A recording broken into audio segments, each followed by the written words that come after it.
Alright, I'm saving. We're in the middle of this where we're going from Excel into Inventor and then on. I'm going to just call this Excel into Revit, which is the general theme here. So I'm saving this.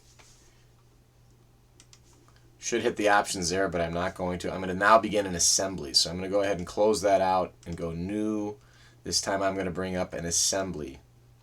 We're bringing this up in this case so we can use the frame generator, which I do not think is available on school computers. So we're going to go ahead and place, and if we have to remember where we put it now, which we probably don't, but I think it probably put it here in the May Proj. Or maybe it pasted out here in C Documents.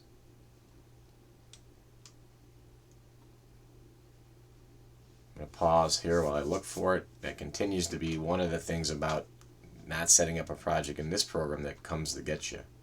Found it. It was right in the Inventor. It was one frame above. So that's something really I'll work on, stick out for those of you who are going to keep working in Inventor no matter what happens coming here. But Excel into Revit, that part, we're going to open that up. Say yes. Now that comes in, right click, done. You see how it comes into the right framework, and now we can kind of think about our frame generator, what we want to do. So the frame generator is inside of this. It's inside of the assembly, and you're going to insert frame members. I'm going to have to say yes here. I'll give it a, I don't know, Excel to Revit name for the assembly. Should be putting it in the right spot, but that said, what I'm going to do is you need to then select the frame members. Now the content center has to be right and everything else, so basically having your frame so you can select a member, and I'm going to go with hot rolled unequal leg angle steel.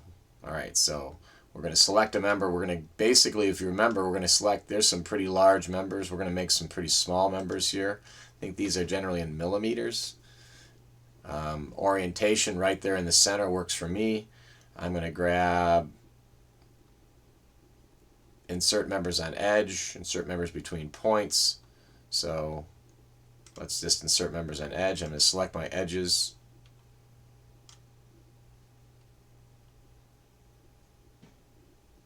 Clicking around here.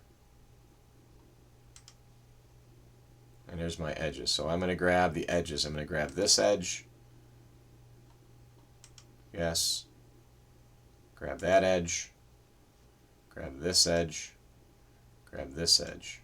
And grab this edge, this edge, this edge, and this edge. And now just for this one to make it kind of more statically interesting when we get into Revit, I'm just going to go ahead and finish out and actually do these four bottom pieces as some sort of box.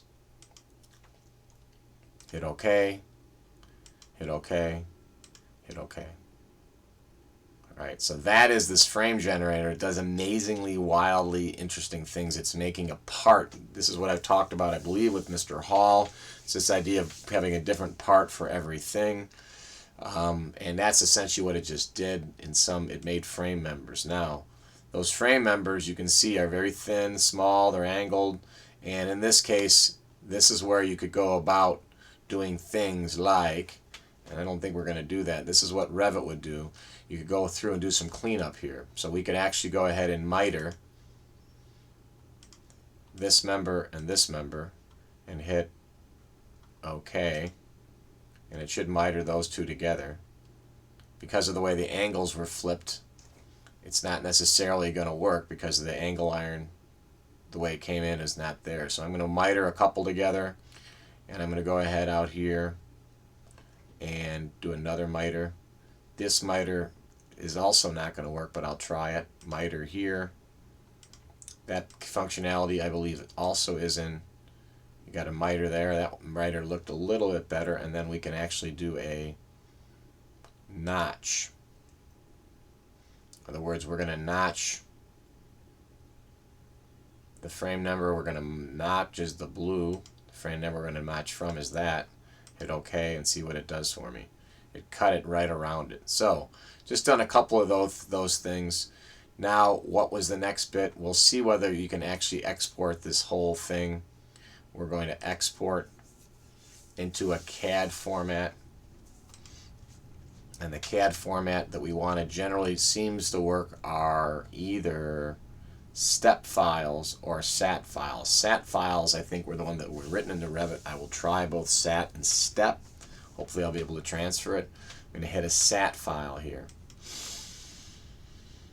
The options are here. And I don't know, old, new. I'm going to just try the newest. That would be a kind of thing that you would, want to figure out. Hit OK. Inventor to Revit SAT. We're going to save it. And then we're going to go here one more time and try save as.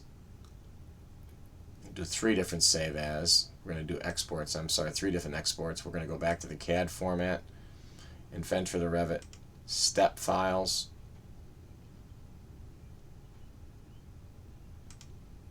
Same thing. Save it. And then file. Inventor to Revit. CAD format. And you'll see some of these, Pro E, etc., should become and may become IDES, may become familiar to you.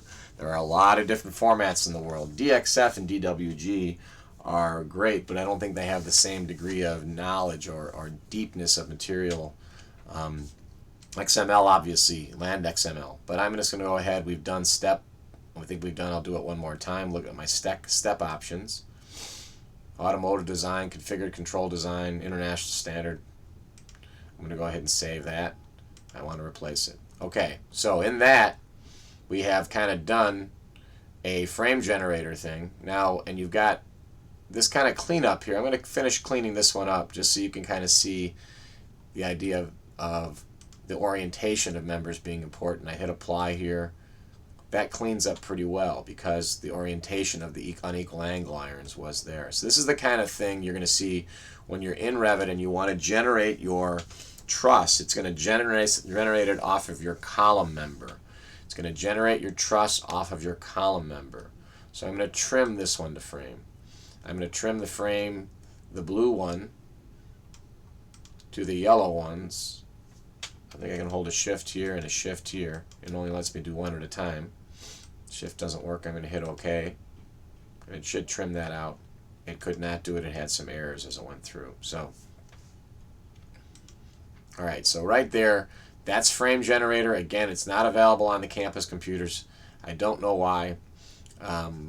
We may work on that next year, but it's something that this frame generator, along with, I guess, Schelling, talking to another instructor here, and still going back to those sketch blocks and that discussion. But this instance, we're talking about what? Pulling data. Now, this link here, I do not believe is a live link. In other words, when you go back to making this original part, those points are not live links. So you have the issue of a workflow. So you could have done these by parameters and changed everything, I believe. And I do not believe this would be a live link with the parameters either, because you're doing this generation and making parts. I do not think it is. But getting a hold of your workflow and your parameter stuff is kind of huge.